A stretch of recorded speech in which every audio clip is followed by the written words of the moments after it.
అందరికీ నమస్తే అండి. గాయత్రిక హోమ్కి స్వాగతం. ఈరోజు మరొక వ్లాగ్తో మీ ముందుకు వచ్చాను. ఈరోజు నా మార్నింగ్ రొటీన్తో పాటు మనకి వారాహి అమ్మవారి యొక్క నవరాత్రులు కూడా ఉన్నాయి కాబట్టి వారాహి అమ్మవారి యొక్క నవరాత్రులు ఎప్పుడు వచ్చాయి, అలాగే ఎప్పుడు మనం ఇంటిని క్లీన్ చేసుకోవాలి, వారాహి అమ్మవారి యొక్క పూజలో చాలా డౌట్స్ వస్తూ ఉంటాయి కదండి. ఈ రోజు వీడియోలో మీకు అన్ని కూడా డౌట్స్ అన్ని క్లియర్ చేయబోతున్నాను. అలాగే శ్రావణ మాసం వస్తుంది కాబట్టి శ్రావణ మాసం అమ్మవారి పూజ, అలాగే చీరలు, బంగారం, వీటి విషయంలో నేను ఎలా ప్లాన్ చేసుకుంటాను అనే నా సింపుల్ థాట్స్ అనేవి నేను ఈ రోజు వీడియోలో మీతో షేర్ చేసుకుంటానండి. అవి మీకు చాలా బాగా హెల్ప్ అవుతాయని అనుకుంటున్నాను. అండ్ అలాగే మన ఛానల్ని ఫస్ట్ టైం చూస్తున్నట్లయితే వెంటనే సబ్స్క్రైబ్ చేసుకుని పక్కనే ఉన్న బెల్ బటన్ని యాక్టివేట్ చేసుకోండి. 2025 సంవత్సరంలో వారాహి అమ్మవారి యొక్క నవరాత్రులు జూన్ 26 గురువారం నుండి మొదలయ్యాయండి. 2025 సంవత్సరంలో జూలై 4 శుక్రవారం వరకు ఉన్నాయన్నమాట. అయితే మనకి ఈ 26 నుండి 4 వరకు గుప్త నవరాత్రులు మొదలవుతూ ఉంటాయి. గుప్త నవరాత్రులన్నా వారాహి అమ్మవారి యొక్క నవరాత్రులన్నా రెండూ కూడా ఒకటేనండి. గుప్త నవరాత్రులు అంటే ఎవ్వరికీ తెలియకుండా రహస్యంగా చేసుకోవాల్సినటువంటి పూజ అనమాట. ఇలా రహస్యంగా గుప్తంగా చేసుకుంటాం కాబట్టి ఈ నవరాత్రుల్ని గుప్త నవరాత్రులు అని అంటామండి. అయితే వారాహి అమ్మవారి యొక్క నవరాత్రుల పూజ అనేది సాయంత్రం వేళ అంటే రాత్రి మనం చేసుకోవాల్సి ఉంటుంది. ఎందుకంటే ఈ వారాహి అమ్మవారిని రాత్రి దేవత, చీకటి దేవతగా కూడా మనం పిలుస్తూ ఉంటాం. ఎందుకంటే పగలంతా కూడా ఆవిడ నిద్రిస్తుంది, రాత్రి వేళలో పూజలు అనేవి అందుకుంటారు కాబట్టి మనం రాత్రి దేవతగా కూడా ఈవిడ్ని కొలుస్తూ ఉంటాం. అయితే ఈ వారాహి అమ్మవారి యొక్క పూజలు అనేవి చాలా మంది కలశం ఏర్పాటు చేసుకుని, అఖండ దీపం ఏర్పాటు చేసుకుని పూజ అనేది చేసుకుంటూ ఉంటారు. అయితే ఒక దీక్షగా చేయాలి అనుకున్న వారు మాత్రమే కలశం, అఖండ దీపం ఏర్పాటు చేసుకుని పూజ అనేది చేసుకోవాల్సి ఉంటుంది. అసలు అమ్మవారు ఉగ్ర రూపంలో ఉంటారు, అలాగే కొన్ని ప్రత్యేకమైనటువంటి గుణాలు వారాహి అమ్మవారిలో ఉన్నాయి కాబట్టి ప్రతి ఒక్కరూ వారాహి అమ్మవారి యొక్క పూజ చేయొచ్చా అనే విషయాన్ని గురించి నేను నెక్స్ట్ వీడియోలో మీతో షేర్ చేస్తానండి. అందులో క్లియర్ గా అంతా కూడా చెప్తాను. అయితే పూజ సమయాలు వచ్చేసి అంటే కలశ స్థాపన వచ్చి మనకి 2025 సంవత్సరంలో జూన్ 26 తెల్లవారుజామున 4 గంటల నుండి 5 గంటల 30 నిమిషాల వరకు మీరు కలశ స్థాపన ఏర్పాటు చేసుకుని అఖండ దీపం ఏర్పాటు చేసుకుని ఈ సమయంలో పూజ అనేది చేసుకోవచ్చు. ఒకవేళ సాయంత్రం పూజ చేసుకుంటాము అంటే కనుక 2025 సంవత్సరం జూన్ 26 సాయంత్రం 6 గంటల నుండి 10 గంటల వరకు కూడా చేసుకోవచ్చు అనమాట. అంటే సూర్యోదయం అవ్వక ముందు లేదంటే సూర్యాస్తమం అయిన తరువాత మీరు పూజ అనేది చేసుకోవాల్సి ఉంటుంది. అంటే రాత్రి వేళ మాత్రమే అమ్మవారికి పూజ అనేది చేసుకోవాల్సి ఉంటుంది అనమాట. ఈ పూజని ఎవరైనా చేసుకోవచ్చండి. గర్భిణీ స్త్రీలు అయితే మాత్రం 5వ నెల వరకు కూడా చేసుకోవచ్చు అనమాట. అది కూడా ఎక్కువ ఆర్భాటంగా కాకుండా హడావిడి లేకుండా చక్కగా సింపుల్ గా పూజ అనేది చేసుకోవచ్చు. ప్రెగ్నెన్సీ కన్ఫర్మ్ ఎప్పుడవుతుందో అప్పటి నుండి మీరు కొబ్బరికాయ అనేది అసలు కొట్టకూడదండి. ఏ దేవుడికి కూడా కొబ్బరికాయ అనేది నివేదించకూడదు, కొట్టకూడదు అనమాట. అలాగే మీ ఇంట్లో ఉన్న వాళ్ళు కూడా కొబ్బరికాయ అనేది కొట్టకూడదు. ఇక వారాహి అమ్మవారి యొక్క పూజ చేయాలి అంటే తప్పకుండా కొన్ని నియమ నిష్టలు అనేవి పాటించాలండి. మీరు ఒక దీక్షలాగా ఏర్పాటు చేసుకుని పూజా పీఠం ఏర్పాటు చేసుకుని పూజ చేసుకుంటాము అంటే కనుక ఉపాసకుల యొక్క, గురువుల యొక్క ఆధ్వర్యంలో పూజ అనేది నిర్వహించుకోవాల్సి ఉంటుంది. ఎందుకంటే మనకి కొన్ని ప్రత్యేకమైనటువంటి పరిస్థితులు అనేవి అక్కడ ఉంటాయన్నమాట. అంటే కొన్ని ప్రత్యేకమైనటువంటి విధి విధానాలు అనేవి ఈ పూజలో ఉంటాయి కాబట్టి తప్పకుండా ఆ విధి విధానాలను పాటిస్తూ మీరు పీఠం ఏర్పాటు చేసుకుని పూజ అనేది చేసుకోవాలి. ఒకవేళ నార్మల్గా పూజ చేసుకోవాలి అనుకుంటే సింపుల్గా అమ్మవారి యొక్క పటం పెట్టుకుని సింపుల్గా పూజ అనేది చేసుకోవచ్చు, ఇబ్బంది ఏం లేదనమాట. ఇలా సింపుల్గా పూజ ఎలా చేయాలి అనేది నేను నెక్స్ట్ వీడియోలో అంతా కూడా డీటెయిల్గా చెప్తాను. అది ఎవరైనా కూడా పూజ అనేది చేసుకునే విధంగా ఉంటుంది. నేను నెక్స్ట్ వీడియోలో మీతో షేర్ చేస్తాను. ఇక నా వరకు అయితే వారాహి అమ్మవారి యొక్క గుప్త నవరాత్రులు మొదలయ్యే ముందే నేను ఇంటినంతా కూడా క్లీన్ చేసుకుంటాను. అంటే మనకి 25న మనకి అమావాస్య వచ్చింది కాబట్టి అమావాస్య పట్టింపు లేని వాళ్ళు ఆ రోజు చక్కగా నీట్గా క్లీన్ చేసేసుకుని పూజా గదిని కూడా క్లీన్ చేసేసుకోవచ్చు. కాకపోతే అమావాస్య పట్టింపు ఉంది, అమావాస్యలో నార్మల్గా అయితే ఎవరు కూడా క్లీన్ అనేది చేసుకోరు, పూజా పటాలు ఇవన్నీ కూడా క్లీన్ చేసుకోరు కాబట్టి ముందు అంటే 23, 22 ఈ 2 రోజుల్లో మీరు క్లీనింగ్ అనేది పెట్టుకోవచ్చు అనమాట. నేను ముందుగానే ఇంటినంతా కూడా క్లీన్ చేసుకుంటాను. అలాగే అమ్మవారి పూజ ఒక్కరోజు చేసుకునే వాళ్ళు ఉంటారు, 9 రోజులు కూడా నిర్విరామంగా చేసుకునే వాళ్ళు ఉంటారనమాట. కాబట్టి ఒక్కరోజు చేసినా 9 రోజులు చేసినా ఇంట్లో నాన్ వెజ్ చేసుకోకపోవటం చాలా మంచిది. ఒక్కొక్క సందర్భంలో కుదరకపోవచ్చండి, మీరు నాన్ వెజ్ అనేది తప్పకుండా వండవలసి వస్తుందన్నమాట.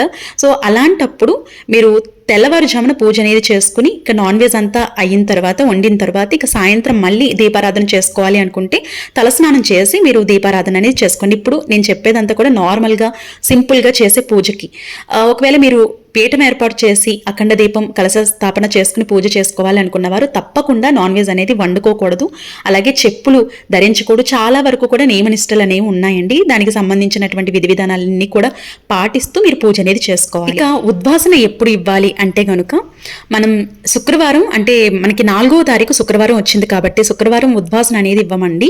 అంటే సింపుల్గా పూజ చేసుకున్నా, అంటే సింపుల్గా 9 రోజులు కూడా పూజ చేసుకున్నా, మీరు పీఠం ఏర్పాటు చేసుకుని పూజ చేసుకున్నా కూడా ఉద్వాసన అనేది అంటే అమ్మవారిని పంపించడం అనేది శుక్రవారం చేయం కాబట్టి శనివారం రోజు ఉద్వాసన అనేది చేసుకోవాలి. ఉదయం కానీ సాయంత్రం కానీ పూజ అనేది చేసుకుని ఉద్వాసన అనేది పలకాలన్నమాట. అంటే పీఠాన్ని కలపవలసి ఉంటుంది. ఈ విధంగా వారాహి అమ్మవారి యొక్క తిథులు ఈ విధంగా వచ్చింది, పూజ సమయం ఈ విధంగా వచ్చిందనమాట. నేను నెక్స్ట్ వీడియోలో వారాహి అమ్మవారి యొక్క పూజ సంపూర్ణ పూజ విధానం సింపుల్గా ఎలా చేయాలనేది నేను నెక్స్ట్ వీడియోలో చెప్తాను. అంతేకాకుండా మనం ఏ విధంగా అమ్మవారిని పూజించాలి అనేది కూడా నేను నెక్స్ట్ వీడియోలో డీటెయిల్గా చెప్తాను. అండ్ మీతో మాట్లాడుతూ ఇక్కడ నా మార్నింగ్ రొటీన్ అంతా కూడా మీతో షేర్ చేశానండి. ఇక్కడ మార్నింగ్ హాట్ వాటర్ కొంచెం లెమన్ వాటర్ అనేది ఆ వాటర్ అనేది తీసుకున్నాను అనమాట. చాలా బాగా వర్క్ చేస్తుంది, హెల్త్కి చాలా మంచిది. అండ్ తర్వాత ఇక నా లంచ్ అంతా కూడా ప్రిపేర్ చేసుకుంటాను, ఎందుకంటే పిల్లలకి స్కూల్స్ కూడా స్టార్ట్ అయ్యాయి కాబట్టి ఇంకా మార్నింగ్ అన్ని పనులు కూడా కంప్లీట్ చేసేసుకుంటాను. అలాగే బ్రేక్ఫాస్ట్గా గోధుమ పిండి దోశలు అనేవి వేసాను అనమాట. అండ్ తర్వాత ఇక్కడ సాంబార్ అలాగే పాలకూర ఉల్లికారం చేసుకున్నాను. ఈ రెండు కూడా అయిపోయినాయి అనమాట. అండ్ తర్వాత ఇక్కడ హనీక్ అని చెప్పి ఫ్రూట్స్ అనేవి పెడుతున్నానండి. అంటే హాఫ్ డేసే, ఒక 2 days వరకు కూడా హాఫ్ డేసే ఉంటాయి. తర్వాత ఇక లంచ్ అనేది తీసుకువెళ్లాల్సి ఉంటుంది అనమాట. మార్నింగే చేసేసుకుంటే ఏంటంటే పనులన్నీ కూడా కంప్లీట్ అయిపోతే మిగిలిన వర్క్ అంతా కూడా నేను నిదానంగా చేసుకోవచ్చు అని చెప్పి మార్నింగే వర్క్ అంతా కంప్లీట్ చేసేసుకున్నాను. ఇక శ్రావణ మాసం వచ్చింది అంటే పూజలు, వ్రతాలు, నోములు అనేవి వస్తూ ఉంటాయి కదండి. అయితే నేను ఈ పెళ్లి పట్టు చీర బయటకు తీస్తానన్నమాట. సో సంవత్సరంలో ఒక్కసారైనా కూడా నేను ఈ పెళ్లి పట్టు చీర కట్టాలి అని అయితే పెట్టుకున్నాను. ఎందుకంటే ఏదైనా అకేషన్ ఉన్నప్పుడు, ఫంక్షన్ ఉన్నప్పుడు ఈ పెళ్లి పట్టు చీర అనేవి తీస్తాము. పట్టు చీరలు అనేవి నార్మల్గా కడుతూ ఉంటాము. అయితే పెళ్లి పట్టు చీర అయితే నేను ఎక్కువ కట్టనండి. ఎక్కువగా ఏంటంటే వరలక్ష్మి వ్రతానికి అది వేసుకుంటూ ఉంటాను అనమాట.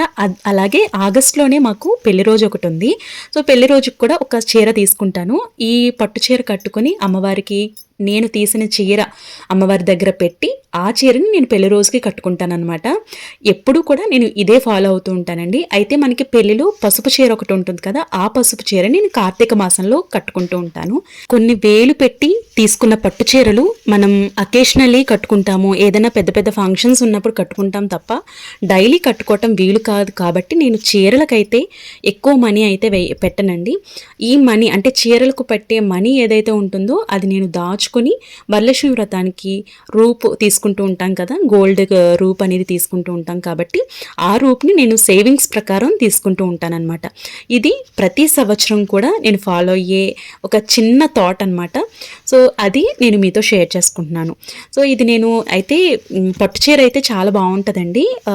అంటే వీడియోలో కంటే కూడా బయట అయితే చాలా చాలా బాగుంటుంది అనమాట. కాకపోతే బ్లౌజ్ కొంచెం పాడైనట్టు అనిపించింది. నేను ఏంటంటే పెళ్ళికి కూడా మగ్గం వర్క్ బ్లౌజెస్ అనేవి ఏమీ స్టిచ్చింగ్ చేయించుకోలేదండి. ఎందుకంటే పెళ్లి తర్వాత మనలో చాలా మార్పులు అనేవి వస్తూ ఉంటాయి కాబట్టి సో వేస్ట్ అవుతుంది అనే ఉద్దేశంతో మగ్గం వర్క్ బ్లౌజ్ ఏమీ స్టిచ్చింగ్ చేసుకోకుండా జస్ట్ నార్మల్గానే వర్క్ బ్లౌజ్ అనేది స్టిచ్చింగ్ చేయించుకున్నాను. కాకపోతే అది ఇప్పుడు పాడైందనమాట.